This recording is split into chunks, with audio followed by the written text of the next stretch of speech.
Hello, y'all. It's Virginia Schmidt from Divinity Ranch, and that's Rosalind right there. Peter's in the back. And I just wanted to take a quick moment to share with you guys a practice of Byron Katie's that has been super helpful for me lately. You may have heard of what Byron Katie calls the work, and it's asking 4 questions. I've talked to you guys about the first one of these questions before, and I want to share with you all 4, and I'll share with you an example in my life, very small, simple example that honestly these 4 questions and the work helped me get through today, because when we're honest, you know, even the smallest things in our lives can just throw us off course, because relative to our lives and our journeys, they're not small. So the 4 questions are that you can ask yourself anytime that you're having any trouble, and I'm going to include a link down below to Byron Katie's website, as well as to an article that explains the work and the 4 questions that really helped me by a therapist named Tom. I can't remember his last name. So the first question to ask yourself when you're having sort of a destructive thought, or a thought that's maybe throwing you off balance, that's taking you down to lower, heavier, darker frequencies, is number 1, is it true? So first you ask yourself about that. Is it true?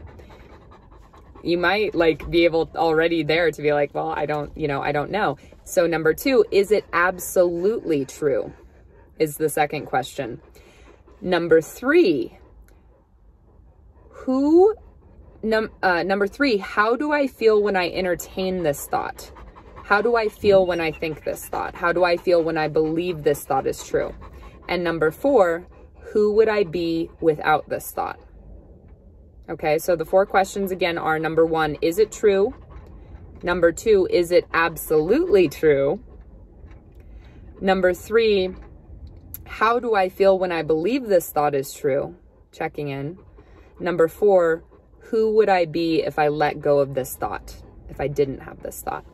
And so just an example, there's been a friend who, not that I've had a falling out with necessarily, it's more like things were romantic between us, and then, you know, some things changed, some communication happened, some things were shared that made probably both parties decide that maybe that wasn't the best path for us to go down. And so we haven't been talking much. And as fate would have it, we ran into each other last night and spent some time together last night. And then I went and did some creative work and correspondence at a space where he was today, and so saw him. And then my parents had invited me to dinner tonight, and I decided, you know what? Okay, that's too close for the panting. And I decided that I was going to ask him.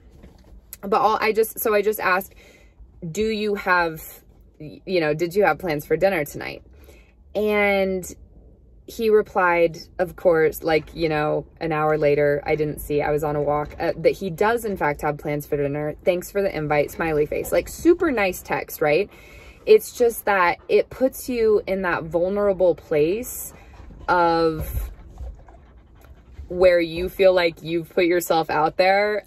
Okay, so this is the narrative that you're telling yourself. You feel like you've put yourself out there, someone's rejected you, and now, like, they feel like they have the upper hand. I mean, you know, stop me if I'm crazy here. And is there anyone out there who knows how it feels to send a text message that you were afraid to send, not get a reply back, and then you create this whole narrative? So this is, again, I know that there are much bigger problems in the world. I think it helps with work like this as well, though, to start with the small things, like, because this was bothering me.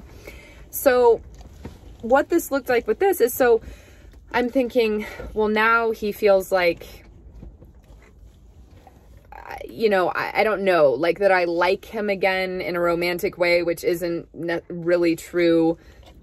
I can just tell you right that, I mean, or it's not true from my end. So let's just go with that. Let's say I now feel that he feels like I like him in a romantic way, and he sort of has the upper hand in that because he rejected me in that. So number 1, is this true that he thinks this? I mean, I can already say no, because I don't know. I don't actually know what he thinks. So is it absolutely true? Definitely not. How do I feel when I believe this is true? I feel powerless. I feel lonely. Actually, I feel really angry. It makes me feel angry, like, oh, you know, I knew I shouldn't have asked him, kind of thing. So like, how do I feel when I believe that this thought is true? I feel angry. I feel powerless. I feel helpless. And then who would I be if I was willing to let go of this thought? Look at this little munchkin. Who would I be if I was willing to let go of this dog behind me? Rosalind, get your paws down, please. Thank you. Who would I be if I was willing to let go of this thought? And, you know, I mean, we can just take a big exhale sigh to give the example of who I would be if I was willing to let that thought go. I would be calm, empowered, open to realizing that the situation, like, I don't know what it is. I don't know what's true about it. You're not supposed to have your paws up there, okay? You look very cute in the frame, but no. Who would I be if I let go of this thought? I would be free. I would be open. I would be in a place where I genuinely felt like I could have a friendship with this person, because that is something that matters to me. And in a place where I was willing to be open to the possibility that actually even me asking that question and that person just honestly, like, very nicely and politely saying that they have other plans could be a good thing, like a really good thing for my life and in their relationship. Anyway, I mean, basically, who would I be? I would be someone, again, that's open to all possibilities and to not knowing. So those are Byron Katie's 4 questions. I'd love to hear if any of you guys have, you know, come across Byron Katie's work before, or if you have any links or books, share them in the comments. Again, the 4 questions to ask yourself, and I'm linking down to Byron Katie and to an article that I found really helpful. So the 4 questions to ask yourself, what are they again, Peter and Rosie? Number 1, is this true? Number 2, is this absolutely true? Number 3, how do I feel when I believe this is true? And number 4, who would I be if I was willing to let that go? So, you know, there's a reason everybody talks about Byron Katie. That is the core of her work. I have a lot more to get into. And I think just with those 4 simple questions and applying them to difficulties and challenges, big and small, because the whole premise, right, is that it's not, the problem is not the things themselves. Like, this is what Byron Katie, so what inspired her to come into this work, as you'll see in the article that I share, she was so depressed at one point in her 30s that she couldn't even get out of bed, you know, and this is someone, of course, who's now like a world-renowned spiritual teacher. And what she realized was that the problem, 2 things. I mean, she realized that even the problem wasn't her thoughts necessarily, it was when she believed them. So this is just a way for us to question thoughts that are not serving us and help us to not believe them. And honestly, another way of saying it, I think, is like, the problem is not the things themselves or the content. It's the narrative that we spin around it, or the context. So this helps us to see that, oh, maybe this content that I'm contextually making into a big problem, if I like question that context, I actually don't really know if this content is good or bad. Good or bad, hard to say. It's another great, actually, I'm going to tie that parable in here just real quick, just for fun. I'll do a shortened version of it. If you guys have heard of this parable, I'm really shortening it. So it's basically, and I'm telling my own version of it. It's basically that there is a man in this, so you guys have probably heard a different version. I'm sure I'm going to butcher this to a certain extent, but it's a reminder of good or bad, hard to say. And that's why this is important to question these things. So a man gets a horse, and it's like this amazing horse that everybody in this, it's a village in China, the version that I've heard, that everyone in the village is envious of and just says, oh, this is so amazing that you've gotten this horse, you know, this is the most phenomenal thing in the world, blah, blah, blah. And he's like, you know, good or bad, hard to say. Like, it just is what it is. Well, then the horse ends up escaping. And of course, everyone's like, this is the most terrible thing that's ever happened to you. You know, this is, again, putting this content in this terrible context. And like, is this true? We don't actually know. But this is the most terrible thing that's actually ever happened to you. You lost this horse. And then the horse ends up coming, and the man says, good or bad, hard to say.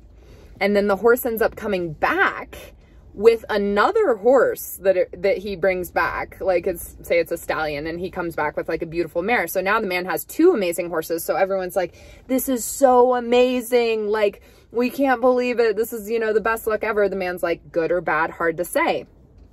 So then his son is riding the prodigal horse that's come back, and the horse ends up bucking him off. So, the son breaks his leg, and everyone, you know, bemoans it. Oh, this is so terrible. This is the worst thing that's ever happened to you. These people really needed Byron Katie's questions back then.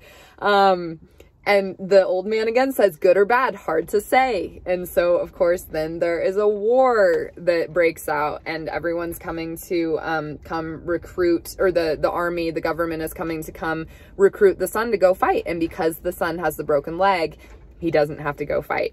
And so, good or bad, hard to say. That's another, I mean, you know, that's another mantra that could maybe help you. And I just think that it really relates to the context, though, of Byron Katie's questions. It's like it helps us put this content, it helps us question our own thoughts, because they only have power over us when we believe them. It's just like my video, only your thoughts can harm you, not the things themselves. And then it just also reminds us that, honestly, like, good or bad, hard to say. Like, how many times in our lives do the things that we think are the most horrible or hurtful or, you know, vindictive or terrible actually end up being some of the best things that have ever happened to us? So, good or bad, hard to say. The panting of my dogs in this video, good or bad, hard to say.